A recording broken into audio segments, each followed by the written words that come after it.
Hello, everybody. It was 14 years ago this month that my family and I, we packed up everything we owned into some moving trucks. We got into our minivan and we made the move from Seattle, Washington to southeast Wisconsin to start Great Lakes Church. That was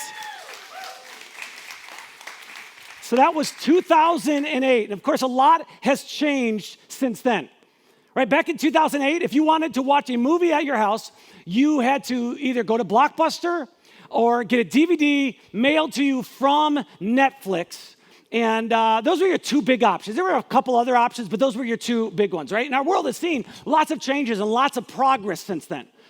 So just think for a moment of all the different companies and products that exist today that did not exist back in 2008, right? iPad had not yet launched. Ring doorbell, Airbnb, Uber, Kickstarter, DoorDash. Bitcoin wasn't a thing back in 2008. And the reality is our world is just changing. And it's changing super, super fast, which is why every single healthy organization needs to push the pause button from time to time. They just need to stop. And they need to remind themselves of why they exist and then ruthlessly evaluate how they are doing just to ensure that they are not drifting off course. Now, just for fun, I'm going to ask you a couple questions. What do you think of? What comes to your mind when you hear the words Frito-Lay? All right, so you see the label here. What comes to your mind? Chips, Fritos, Doritos, right? Cheetos. Basically, a heavenly buffet is what you think of, right? All the things that good people eat. Well, back in 2005, Frito-Lay actually came out with Cheetos lip balm, okay?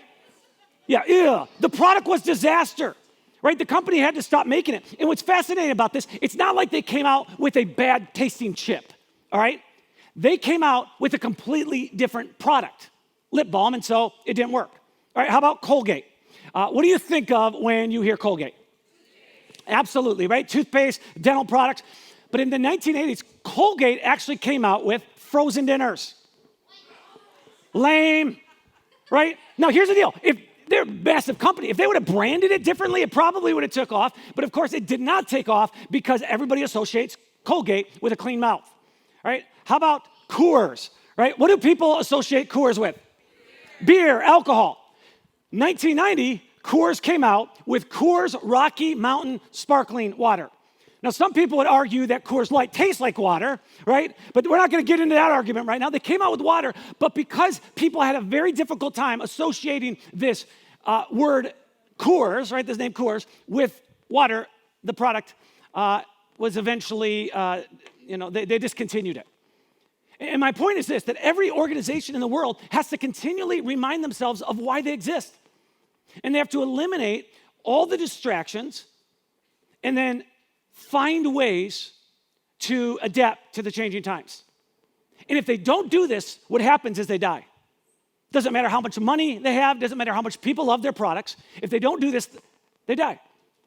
A couple years ago, Inc. magazine published an online article that said 75 years ago, the average lifespan of an S&P 500 company was 33 years.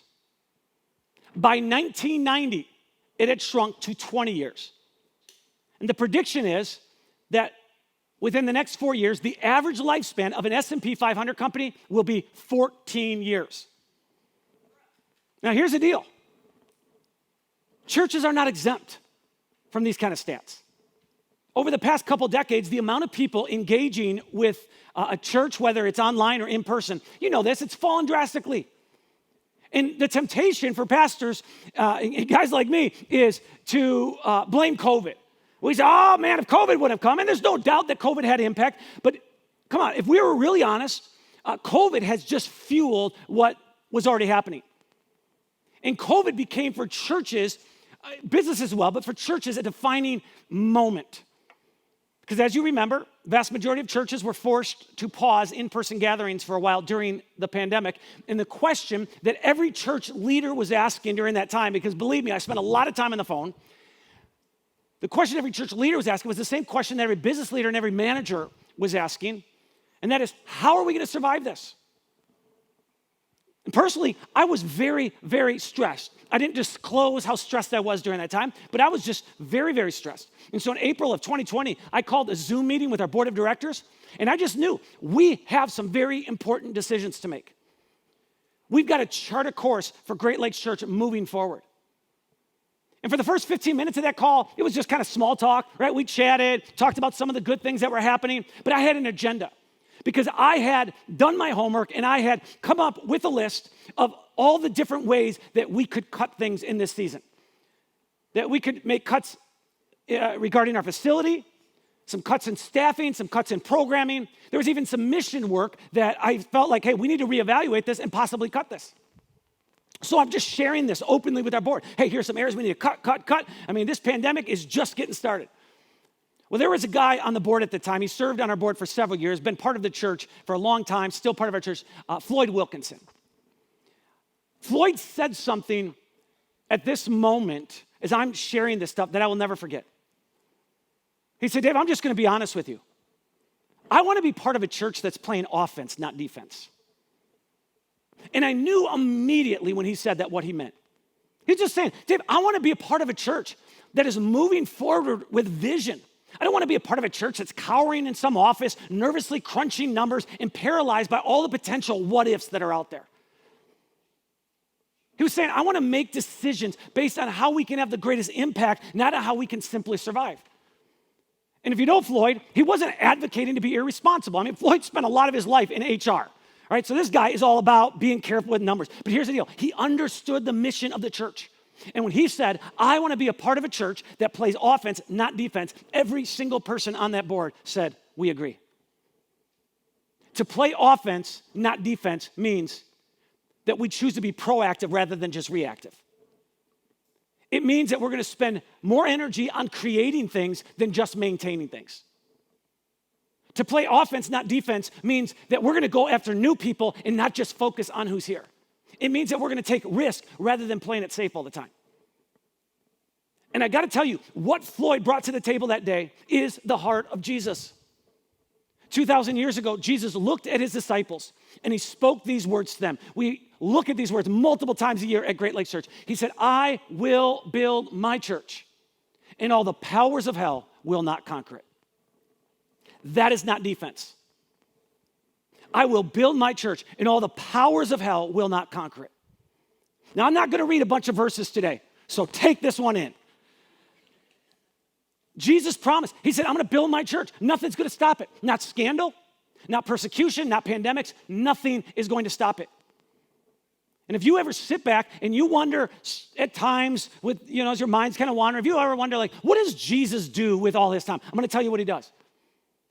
Jesus is not floating around on some cloud somewhere. He's not directing an angelic choir. He's not sitting in a rocking chair nervously wondering about the planets spinning out of control or out of orbit. He's not taking long naps. He's not doing crossword puzzles. He's not executing search warrants on people's homes. Jesus is full-time, 24/7, focused on building his church. That's what he's doing. He's building it in Singapore and in Sydney. He's building it in Mexico City and in Shanghai. He's building it in Dallas and in Chicago and in Omaha and in Seattle and in Kenosha and in Racine and in Waukegan and in Zion. He is building his church. He is giving his attention to the church because he decided a long time ago that the local church was going to be his hands and his feet and his mouthpiece to this world. The Apostle Paul, in a letter he writes in the first century to followers of Jesus, he explains it this way. He says to these followers of Jesus, he says, all of you together are Christ's body. And each of you is part of it. In every generation, God raises up new leaders and new churches and new ministries to accomplish his purposes on this planet. And not only does he raise up new leaders and new churches and new ministries, he raises up different types of leaders and different types of churches and different types of ministries to reach different types of people. And so every pastor and every church and every ministry and every nonprofit that does the work of Jesus needs to pause from time to time and ask the question, why are we here? Why do we exist? So in our case, why did we start Great Lakes Church? If you've been around a while, you've heard the story. And we tell it at least once a year, and sometimes we tell it twice a year. 2008, my wife and I were part of one of the fastest growing churches in the country. All right, there are organizations that study churches. We were the second fastest growing church in the country, church in Seattle. Lots of momentum, lots of influence, people finding to follow Jesus every week. On many occasions, we baptized more than 100 people in a single setting, with celebrities going to the church. I tell you these things because it was exciting. I mean, if you're a follower of Jesus, this is the kind of church you dream of being a part of.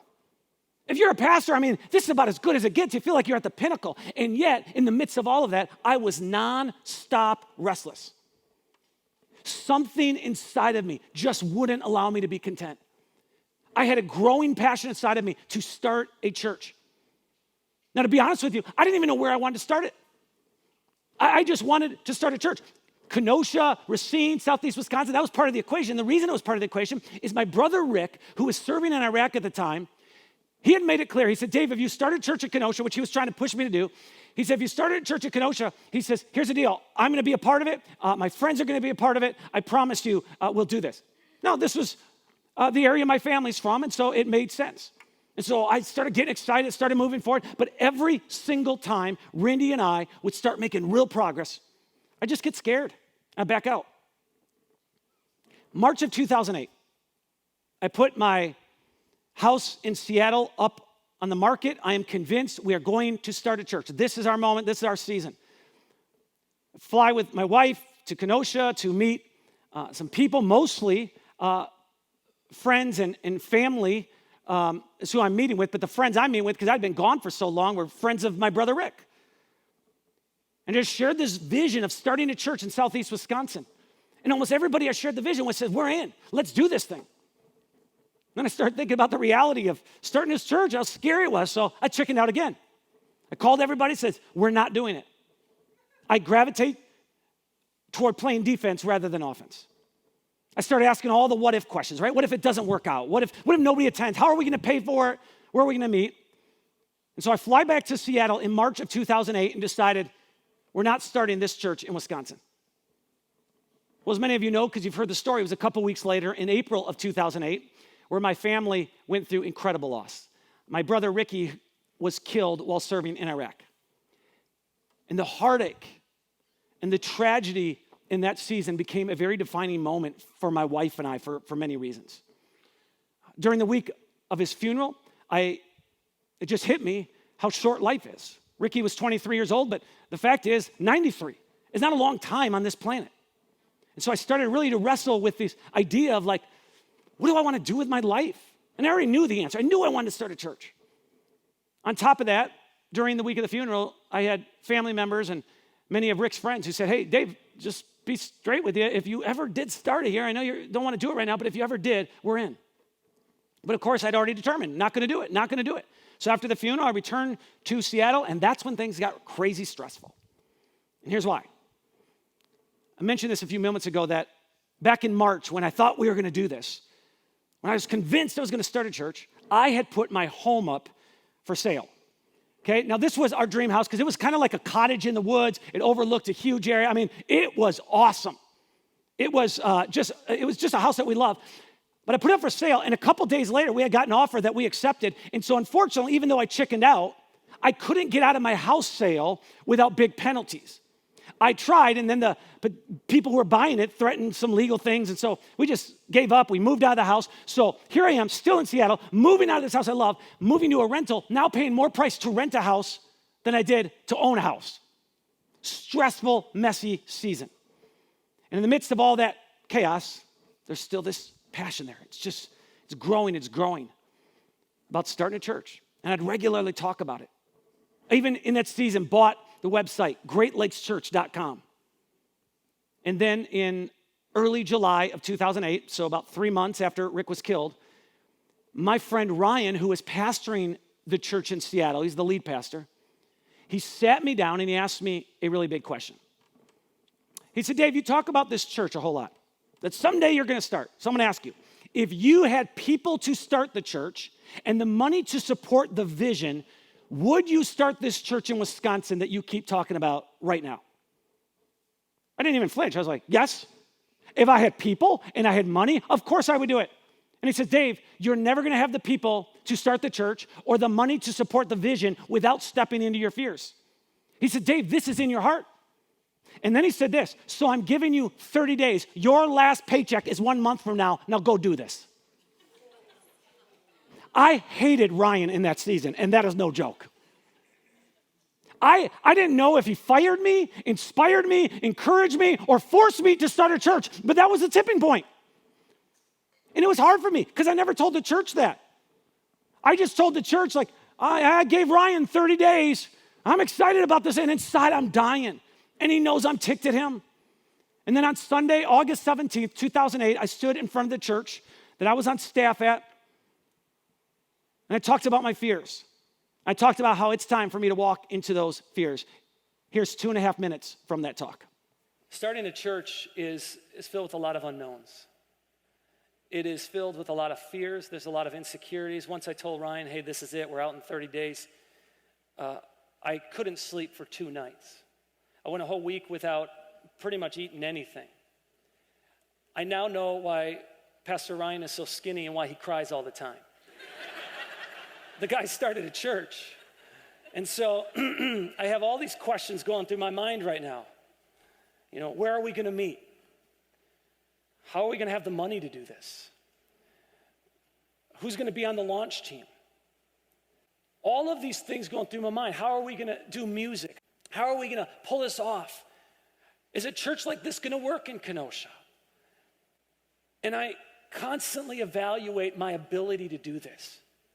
Dear God, I'm not talented enough. I'm not educated enough. I mean, we could go through the list. I just have all of these fears that are consuming me. And the natural thing that I do, and I'm sure that you do as well, is we begin to stereotype the type of individual God uses. We begin to say, well, the type of individual that God uses obviously is going to have talents. They're going to have all this charisma and personality and leadership ability. They're going to be organized. They're going to be able to kind of do it all because they're going to be the leader. But then you look in the Bible. I mean, pick any story, pick any character in the Bible that you admire, that you're like, man, that is a person of faith. That is a person that I admire. And every one of them, without exception, were plagued with fear. I'm going to move forward regardless of the fear. I'm not going to let fear hold me back. I'm starting a church because I do not want to become accustomed to saying yes to fear and no to God.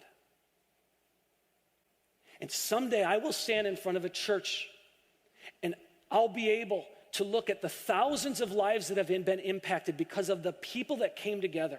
And I'm going to be able to see in our group marriages that have been restored. And I'm going to be able to see at Great Lakes Church people who said, I used to be turned off to God, but now I'm excited about him.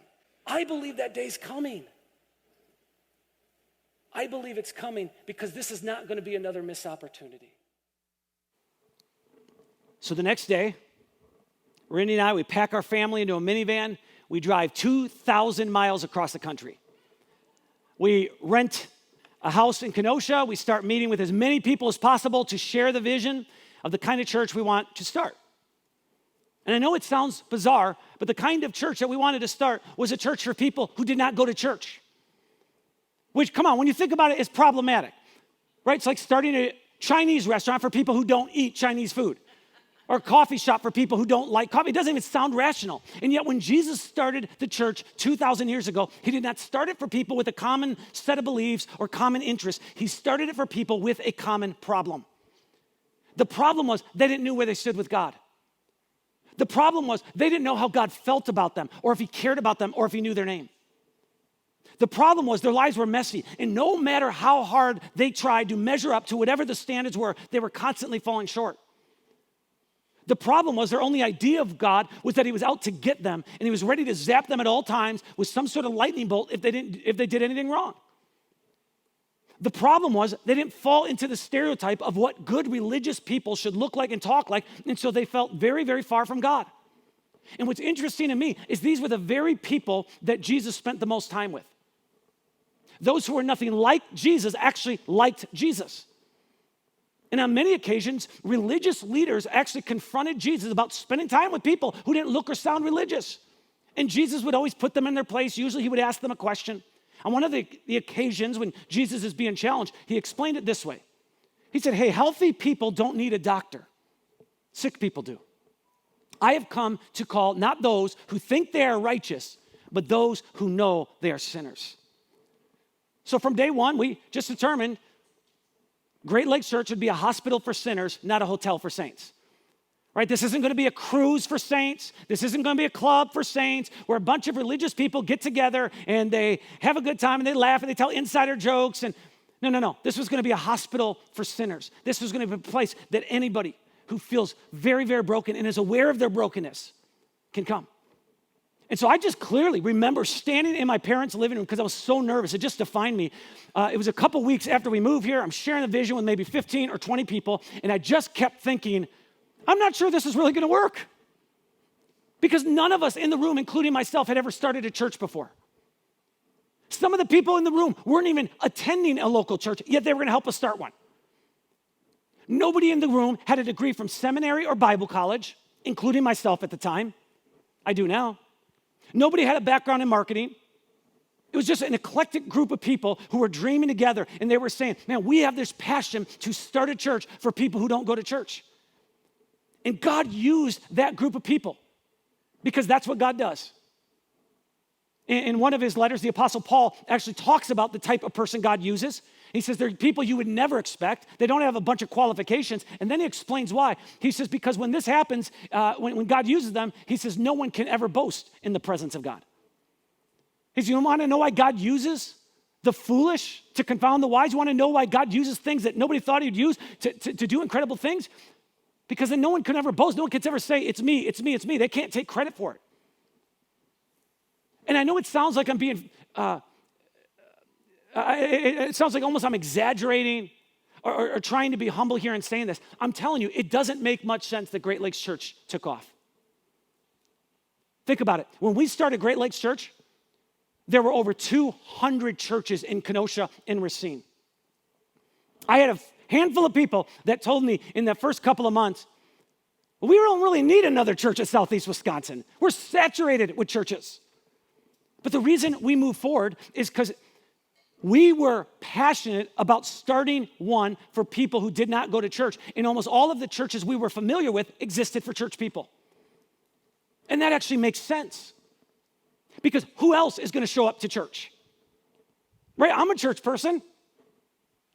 So guess what? When I move to a community, I look for a church. That's what I do. I'm going to church. I'm not a big movie guy. So when I move to a community, I don't care where the movie theater is. Dave, it's an hour away. I don't care. I don't like going to movies. It's not my thing. I'm not looking for golf courses. I'm not a big golfer. I'm a church person. As a church person, I understand church, right? When someone reads from the Bible, I usually know the context and I've heard the story before. When the music team sings, even if it's a church I've never been in before, I usually know the songs. I'm familiar with them. I've heard them before. I'm a church person. I know when to stand. I know when to sit. I know how to pray. Our Father, which art in heaven, hallowed be thy name. Thy kingdom come. Guys, I know this stuff. And almost every single church in this country exists for church people. And that's why when you show up to any given church, it's going to be pretty predictable, right? You just know. Almost everybody here is going to vote for the same candidate. You just know it's not going to be too safe to express doubts or ask questions because the person teaching is always going to speak with great certainty. It's going to make you feel like you're an idiot if you don't agree with them.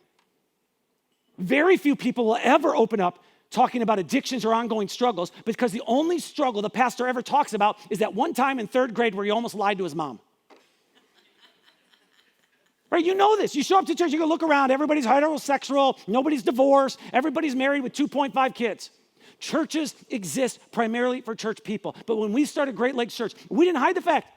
We were starting it primarily for people who don't consider themselves church people, which is why we use the phrase from time to time, church for the rest of us.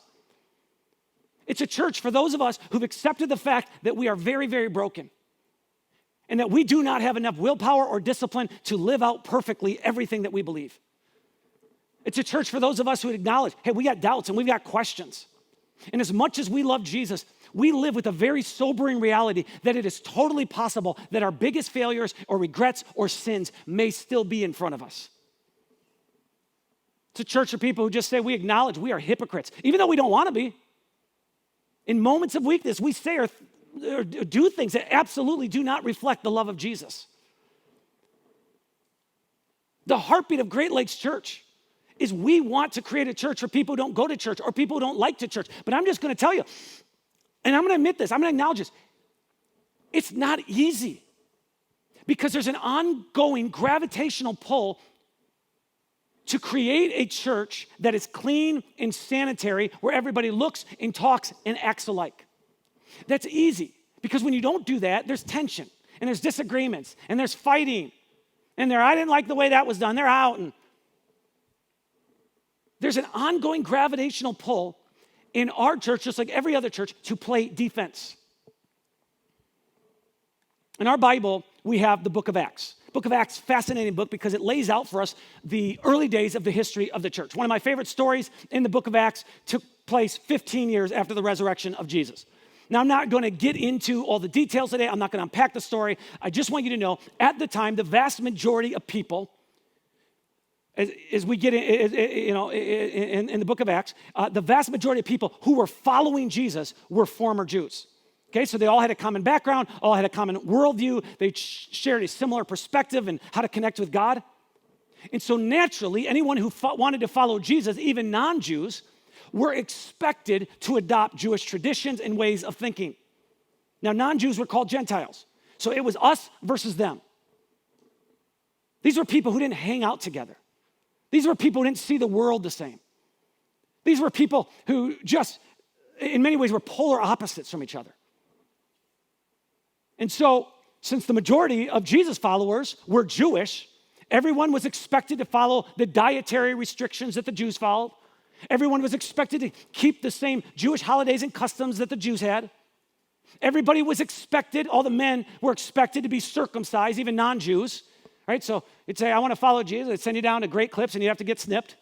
Okay? They wanted a church where everybody was pretty much alike. And this became a huge source of tension, so much so that eventually a big meeting or big conference was called. And it was a big deal. The people who attended that meeting, important people. Peter, one of the disciples of Jesus, was there. Paul, one of the greatest leaders in the history of the church, he was there. James, half-brother of Jesus, leader in the church in Jerusalem, he was there. Will Smith would have been there, but he was banned for some reason, right? But the question that everyone was wrestling with in this season is, who is the church for?